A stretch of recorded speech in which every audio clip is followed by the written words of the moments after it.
Hey y'all, what it do? What's up? Your girl G here. Welcome back to my channel. Now I want to apologize that this video is coming a little bit late. I'm going to be talking about Married to Medicine, you guys. This video is coming up a little bit late because I had all intentions of doing this like yesterday, day before yesterday. But y'all, we had a whole water heater breakdown in our house. Literally the roof water coming on down, and we had to have the plumbers and everything come in. So I wasn't going to be able to record a video without y'all hearing all the hoopla going on of them beating and drilling and all that type of stuff, trying to get this water heater and everything fixed. So that's why this video is coming a little bit late, but let's not waste no time. Let's go ahead and get into it. Y'all, Quad showed up and had everybody over there looking like Endo, looking stuck. Okay, Quad had everybody stuck. So let's go ahead and get into it, you guys.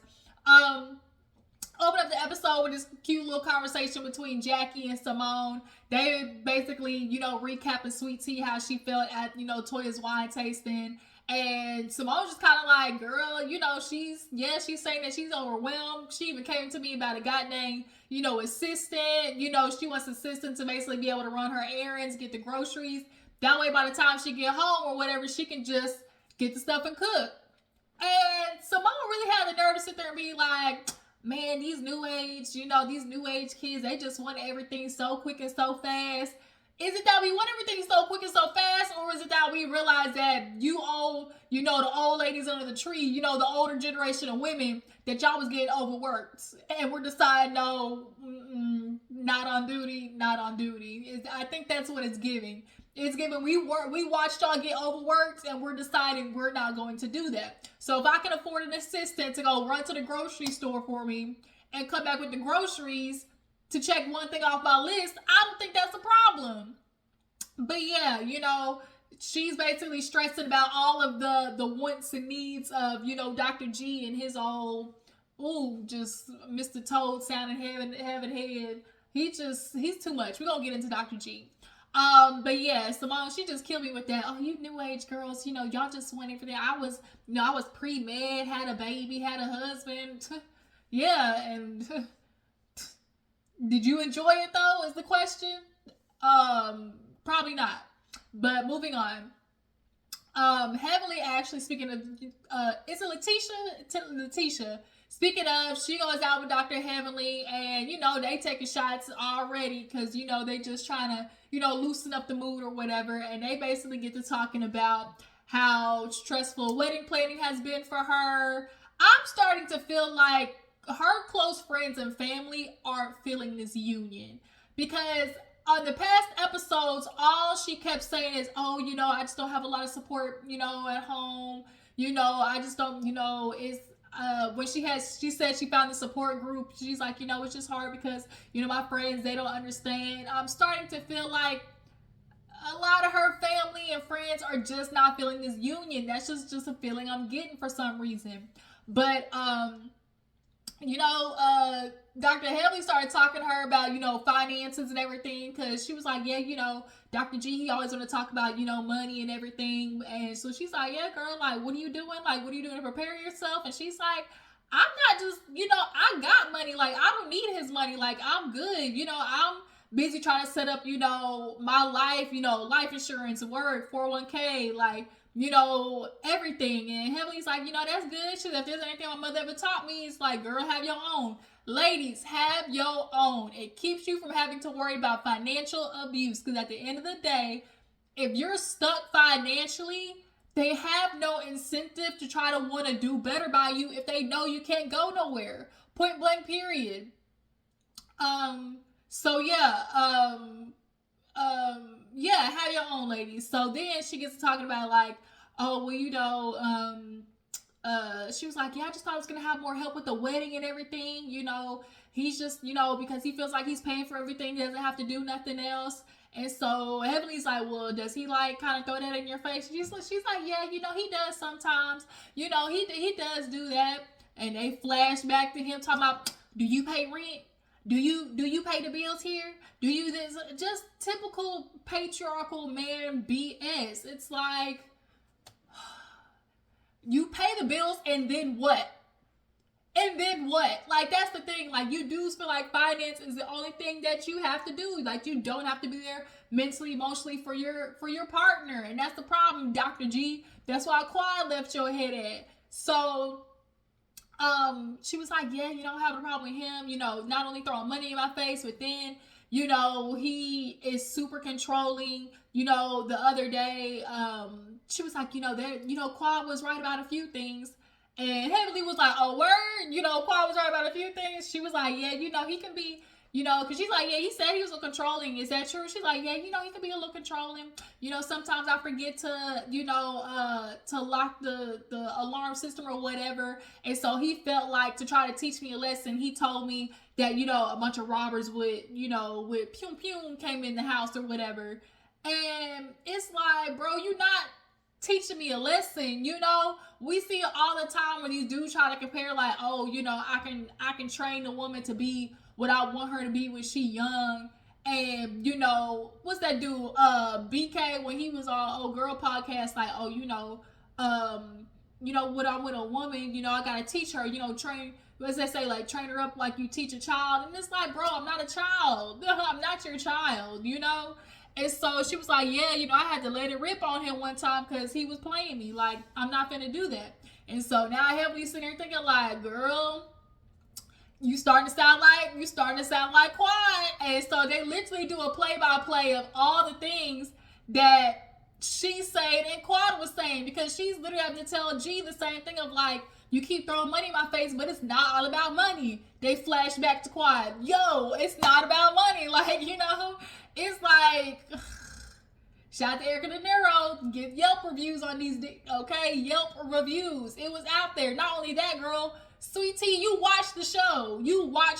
It's clear that she was a fan of what was going on enough to know about Dr. G and Quad's relationship. So it's just kind of like, girl, you set yourself up. And so Heavenly's like, I ain't trying to say nothing bad, but I don't know how long this union's gonna last with you sitting here. And she even said, she was like, yeah, Dr. G, anytime I try to tell him something, he just loved to be like, oh, you sound like my ex. Quad used to say the same thing, And it's like, well, Dr. G, that means you probably should think, oh, there's a common denominator. Because if your new woman is saying the same things that your ex-woman said, that might be a moment where you need to look in the mirror. But of course, like you usually do, y'all never think that you're the problem. You just swap out the woman. Once the woman gets hip to the game and she starts rebelling, y'all just swap her out. And so that's what happened. Quad, she got swapped out for Sweet Tea, and Sweet Tea, now you the new dodo bird. So yeah, Heavenly, she's kind of like, yeah, all these things, girl, you sounding real familiar. So moving on. Simone and what's her husband's name? Cecil, they go out because their boys are back. I tell y'all this all the time. One of my favorite things about watching shows with their kids is watching the kids grow up, y'all. Little baby Michael, all of them were just so little kids. Y'all remember when he used to have his little goggle glasses and everything? Now he semi-grown boy or whatever. So one of them is 20. I think his name is Michael. Then the other one, is his name Micah? I think it's Micah, maybe. He's 24. So yeah, he's back. He's coming back. He's still playing basketball. He wants to do law, so he's gonna get all his pre-qualifications and then transfer over, which is not a bad idea. And then the other one, I feel like they're both kind of in a like lost, trying to figure it out phase, which we've all been there. You go through life where it's like, what do I truly want to do? And I feel like that's what the older one kind of went through, because he jumped from college to college, and then now he's in, I think, like media something or whatever, media photography, something like that.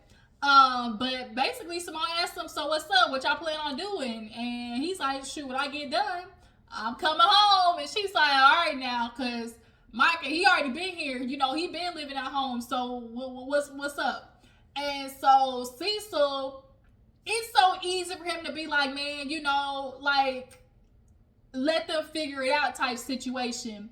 But Simone, on the other hand, she's like, no, we need to get it together. Because, and this is where I'm split, because it's like all the time we do see, like, in the Black community, it's like, hey, get out, go be an adult. But at the end of the day, like, first of all, now times is hard. Inflation different. Houses ain't like what it used to be when y'all was growing up. So now Cecil's like, okay, because she was like, oh, what about a place? He was like, well, if you don't want me in a house, you can pay for an apartment. And she was like, huh?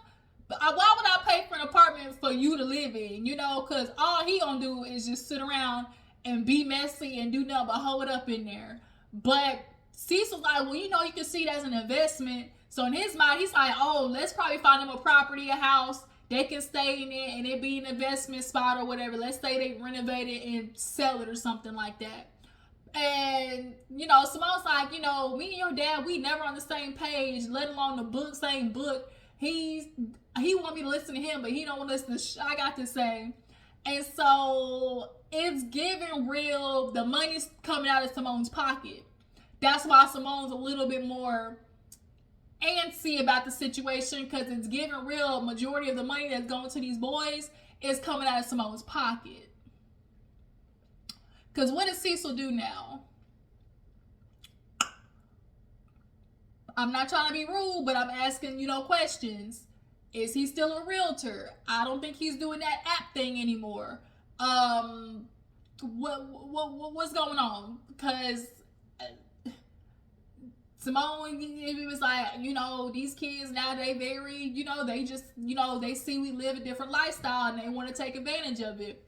And she looked at her son Michael and was like, you are just, y'all just very entitled. And he was like, well, thank you for entitling me. And it's like, you mad at these kids, but you kind of made them that way. They spoiled because you spoiled them, But yeah, I agree. There definitely needs to be kind of a middle ground, because it's like, yeah, allow your kids to stay home, build credit, save their money, so they don't just go out into the world and just be broke. So I see on the trailer for next week that they say they'll fund them for another year, which I feel like, that's a good middle ground. But yeah, we'll see how that plays out. So speaking of another child we see growing up, Alora, y'all, she's getting ready to go to college. Heavenly, she in the kitchen. Oh, Alora, when you find you a man, find you a husband, you gotta cook for him, baby. You gotta cook for him. She's like, spaghetti. She's like, yeah, girl, spaghetti. She's like, you just gotta put stuff in it. She's like, what? And they can to the damn container of Prego. Like, girl, Heavenly, you ain't no chef. Like, you ain't chefing it up. You straight up takeout or a quick home meal. So, Damon come in, Daddy, hey, Daddy, how you doing, Daddy?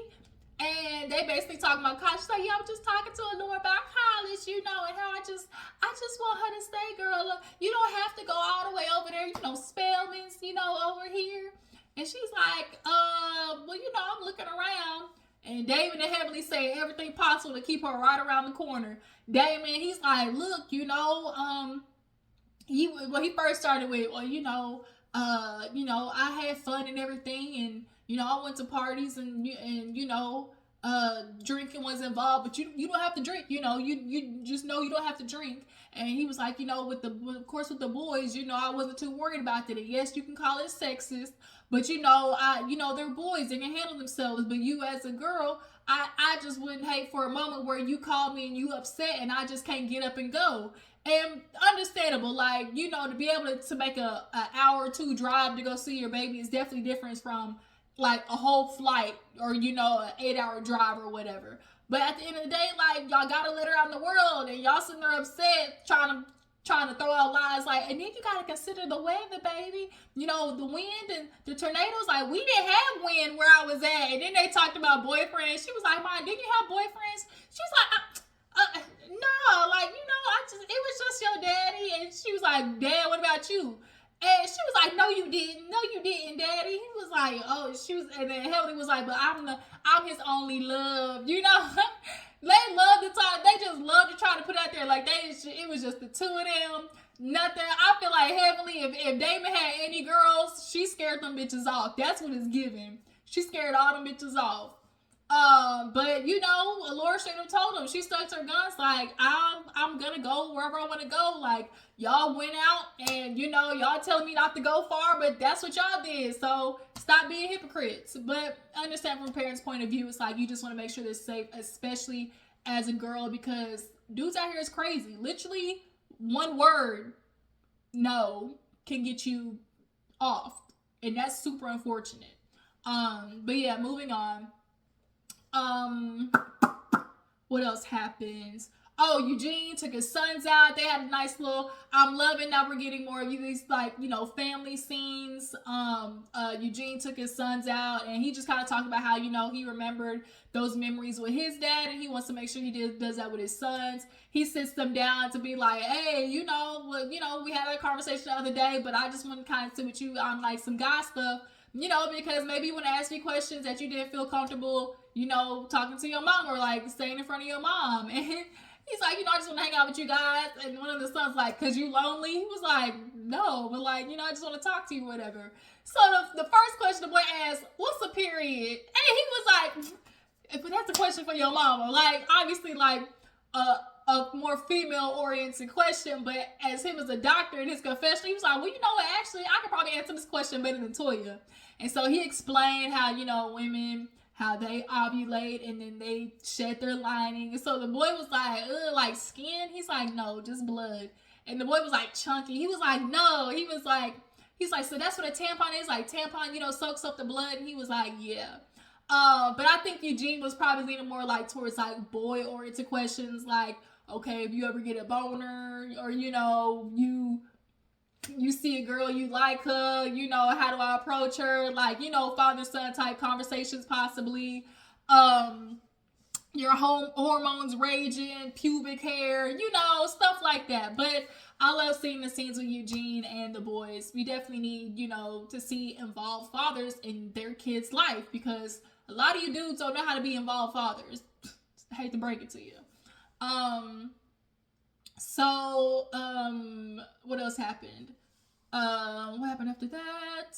I think this is when it's time for the party, time for the shindig. So Cecil was talking to Simone. She's like, what y'all gonna do? He's like, well, we just gonna have a party bus, and then we gonna take it to the yoga studio, do some yoga. She was like, boy, if you don't get your lying ass away from me. So Toya playing like this cute, sensual lingerie situation, and of course the guys, strippers, point blank, booty butt strippers. So they all meet up over there, and the guys, they down in the den or whatever, and Dr. G, he cheers in Curtis. We ain't seen Curtis all motherfucking season, right? And the first time we see Curtis, it's with some bitches. Curtis, you was all up in the DR, Mexico, whatever, the world, but the first time you make it back, it's for the bachelor party. I'm looking at you with my good eye, Curtis. I'm keeping my eye on you. So yeah, all the guys, they like, well, we gotta get ready for tonight. The ladies, they definitely, Eugene was like, oh, Toya was like, she should have made out with me before I left or whatever. And so they get on the bus, and it's two strippers, okay? Straight back from the DR with their asses out. So the guys, they of course having fun. They on the bus or whatnot, and Dr. Damon, he know which line. He's like, it's a fine line. So all the ladies, they start showing up. Sweet Tea, she show up when she's a bride or whatever. And, they start getting massages. Heavenly's like, don't touch me. I'm married. I got a husband. And so they go over there. But she got that massage, though. Whipped cream started getting pulled out. Then they start, getting foot massages for Sweet Tea. She's sitting down and everything. The guys, Eugene, he on the bus with his old damn high-pitched voice. Because when she came in, the guy picked her up and then, like, he carried her. And Simone's like, wait a minute, I got a question. Is Dr. Eugene going to be able to do that? And she's like, we practice, girl, we practice. The fact that you got to practice says a lot, okay? But nonetheless, she was like, I wonder what the guys are doing. And all the girls looked at each other like, girl, She's like, well, Dr. G, he's a little conservative. Bitch, where is Dr. G conservative? And they literally flashed him talking about, if I take my pants down tonight, I'm not pulling them back up. With his accent, with his all high, I'm not pulling them back up. So they at the club and everything. Curtis, that's my mama. I'm married, and my wife, she carry a gun, but you ain't getting this girl from dancing on you though. Dr. G on stage, I might smack my ass. He said, girl, yeah, she he's like, what's your name? Tequila. Ooh, I love margaritas. And so he's like, I just can't wait to see you. He's like, I can invite you to my wedding. And Dr. Eugene was like, no, you can't. He said, what you mean? It's my wedding. Yes, I can. Dr. Eugene is like, no, you can't.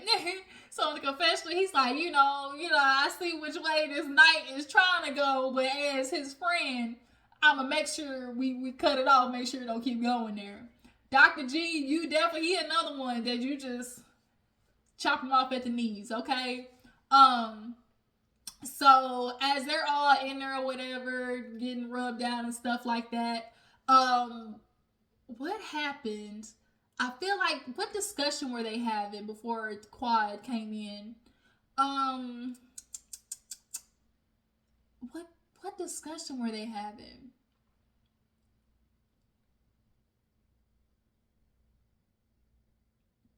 Were they talking about something?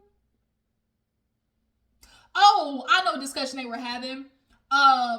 Girl, she got a call. She got a call from her wedding planner. And they was like, well, see, what happened was, we had to change the venue. And, with everything and all the changes, and, they saying, it's going to be another $13,000. He was dragging it out. You could tell. And in my head, when the way he was stumbling, I was like, oh, shit, how much is it going to cost? He said, it's going to be another $13,000, $14,000. And it's like, everybody heard it like, woo. Heavy was like, nope, this is a sign. Simone was like, pack it up, round it up. Another $13,000 for some damn drapery and stuff. No, you can keep it. My whole wedding should cost no more. Like, I'm trying to keep it 15 and under. All that other money can go to the honeymoon, to potentially buying a house, all that stuff. Not $13,000 for some drapery. Keep it. Heavenly's like, this is a bad omen. So she get upset. The sister try to calm her down. She start pulling up. She go around screaming and stuff like that. Everyone's like, oh my God. They try to pull in the bathroom to get her calmed down. I think the sister and her kind of have like a love-hate relationship it's giving. Because she's like, why you always do that? And I'm like, girl, we think Quad and G was fighting. It's looking like you done found him another one that's willing to go to blows, for real. So they calm her down in the bathroom. She go apologize to her sister. She come back in. And by the time she get relaxed, Phaedra get a call to I'm outside, or a text.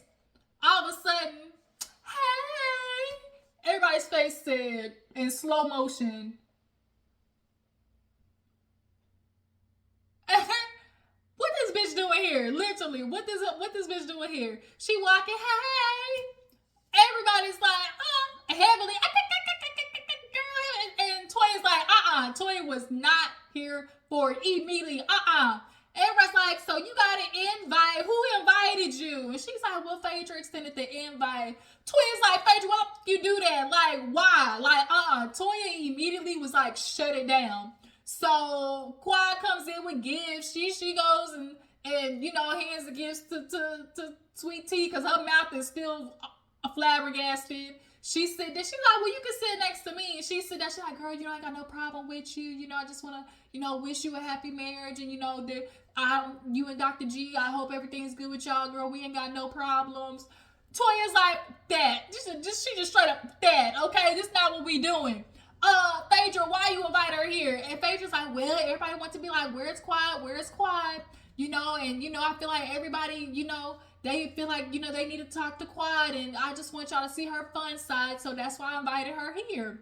And so Toya's like, no. And so she's like, didn't I that, Sweet Tea, you over here being all chummy with her. You just told us not to name this bitch a week ago. It's talking about don't say her name around me. Now you want her to sit beside you? That, like, Toya went off. And for some reason, I was not liking how Toya was acting. Like, it was valid, but still her energy was just, it was something about it was just giving like, Toya, bring it down. So she's like, girl, yeah, you up here chummy with her. And you just told us not to say the bitch name around you a week ago. And so she was like, well, the reason I was saying that was because, it was my engagement party. Toya's like, well, what the f is this? Like, she was like, what the f you think this is? And so it was just kind of like, it was awkward. It was so awkward. Toya has it out for Quad this season. Point blank, period. Okay? because she started out early with the Quad got the DUIs. Like, she has her in her sights immediately. So when Simone even was like, well, Quad, you know, what you been up to? We ain't seen you around. Toya, quick on it. Toya, she was like, what? Simone, shut up. And she said, Simone, you don't give a damn. Stop playing. Like, no, you don't care. Stop it. Toya was on one, y'all. So she's like, no, this is what we not about to do. And so Heavenly's like, I want to hear what Toya got to say. And then when Sweet Tea tried to pipe up and be like, well, you know, this is my event, Toya's like, no, it's not your event. It's my event, but it's for you. And she started laughing. She's like, what we not about to do is, I know everybody got an issue with you, Quad, that we need to talk out, but tonight is not the night. So, Phaedra, I'm going to need you to escort your friend out. And so, Quad looked at, you know, Letitia like, would you like me to leave? You know, I'll leave if you want me to leave. And I feel like, low-key, she would have played nice nasty with Quad had Toya not jumped off the way she did. I really do.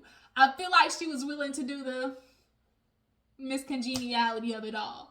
But I feel like because Toya also called her out about you told us not to talk about this in front of you literally last week, I felt like she didn't want to give it like a real, like, look two-faced. So she's like, you know, for tonight, I'm just going to have to ask you to leave. And so Toya was like, yeah, Phaedra, sorry, tell her to leave. And so Phaedra walked Quad out, and Quad was like, bye. And Quad hung fresh like, if this bitch could toss me out this group, she could, but you not finna do it. And that's where the episode ended. It was like, damn, y'all, the way Toya went off was just so much. But it's like, yeah, you know, it is awkward. We are going to call it the fact of, like, what is his ex-wife doing at this bachelorette party? But also the energy was just giving, like, Toya, bring it down. Like, damn, bitch. So, you guys, y'all drop down in the comments. Y'all feel like Sweet Tea should have played nice, nasty, and let Quad stay? Or was Toya right to tell her to leave? Like, Phaedra, get the out. I mean, or Quad, get the out. What are you guys' thoughts on kids staying at home with their parents in the Simone and Cecil situation? What y'all think Cecil doing now? Y'all feel like Cecil's living off of Simone income? Because that's low-key what it's giving. And do you guys think that, oh shit, y'all, when old girl went off in the bathroom, I forgot. Heavenly was talking about the conversation that she had with her with Sweet Tea. She was like, girl, yeah. She was talking about how he controlling. And everybody else was like, what? They were like, we don't know about it. She's like, yeah, because we sat down and talked. And, you know, she talking about Greg. He, you know, talking about, oh, you know, he throw money in her face. And she's talking about how controlling he is. And as Heavenly's talking, they keep paying into old girl's maid of honor, literally her best friend. So I think what's going to happen is, oh girl, she going to tell Sweet Tea about the conversation, how Heavenly blew up the spot. And was kind of like, I don't know, I ain't going to sit there and say I told you so, but, you know, this might not make it. And low-key, what do y'all think, what's the longest y'all think Quad and Sweet Tea going to stay together? I give it 2.5 years, and then it's done. But I appreciate y'all for tuning in. Y'all follow my Instagram and Twitter, and I'll catch you next time.